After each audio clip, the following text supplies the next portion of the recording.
আসসালামু আলাইকুম।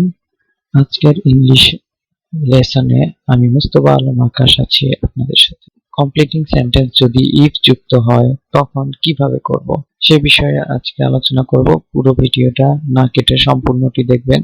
এখানে কন্ডিশনাল নিয়ে আলোচনা করা হয়েছে। আশা করি সবাই উপকৃত হবেন। তাহলে চলুন, let's start. provided that, providing that, or অথবা if, in case, এরা সবাই হচ্ছে গিয়ে যদি অর্থ প্রকাশ করে, এবং যদি if এর জায়গায় if না থাকে, provided থাকে অথবা provided that থাকে, তাহলে কি এই একই কাজগুলোই হবে। if যদি যদি মানে কি শর্ত বোঝায়। তো এই শর্ত হচ্ছে তিনটা আছে, একে কন্ডিশনাল শর্ত বলতে কন্ডিশনাল সেন্টেন্স বলে। এই শর্ত হচ্ছে তিন ধরনের, ফার্স্ট কন্ডিশনাল, সেকেন্ড কন্ডিশনাল এবং থার্ড কন্ডিশনাল। ফার্স্ট কন্ডিশনালটা হচ্ছে কি if subject plus V1 plus object, এটা হচ্ছে present indefinite. Subject plus can will may plus V1 plus object. V1 হচ্ছে ভার্বের প্রেজেন্ট ফর্ম। আচ্ছা, ই example, if she gets good grades, যদি সে ভালো গ্রেড পায়, she will shine in life, সে জীবনে উন্নতি করবে। Second conditional structure, if plus subject plus was wire plus V2 মানে হচ্ছে ভার্বের পাস্ট ফর্ম প্লাস অবজেক্ট।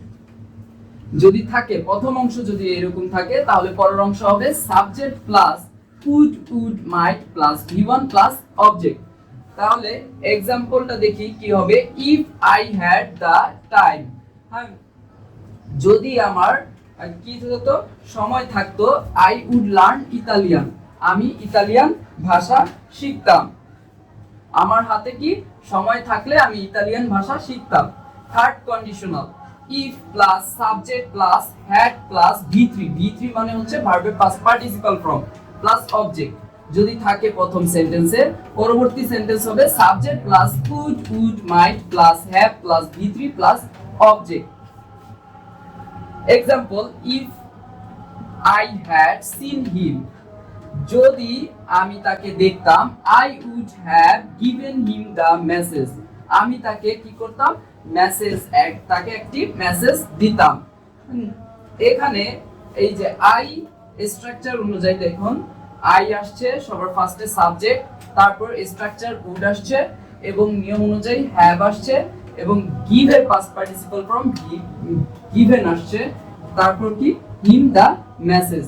তাহলে আমরা যদি স্ট্রাকচারটা যদি মুখস্থ রাখি, তাহলে যে কোনো সেন্টেন্স আমরা খুব সহজে পড়তে পারি।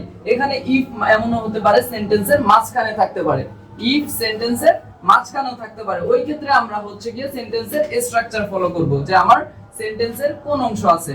যদি এই অংশ থাকে তখন আমরা হচ্ছে গিয়ে এই অংশ বসাবো, আর যদি এই অংশ থাকে তখন আমরা পরবর্তী অংশ বা সেকেন্ড সেন্টেন্সটা বসাবো।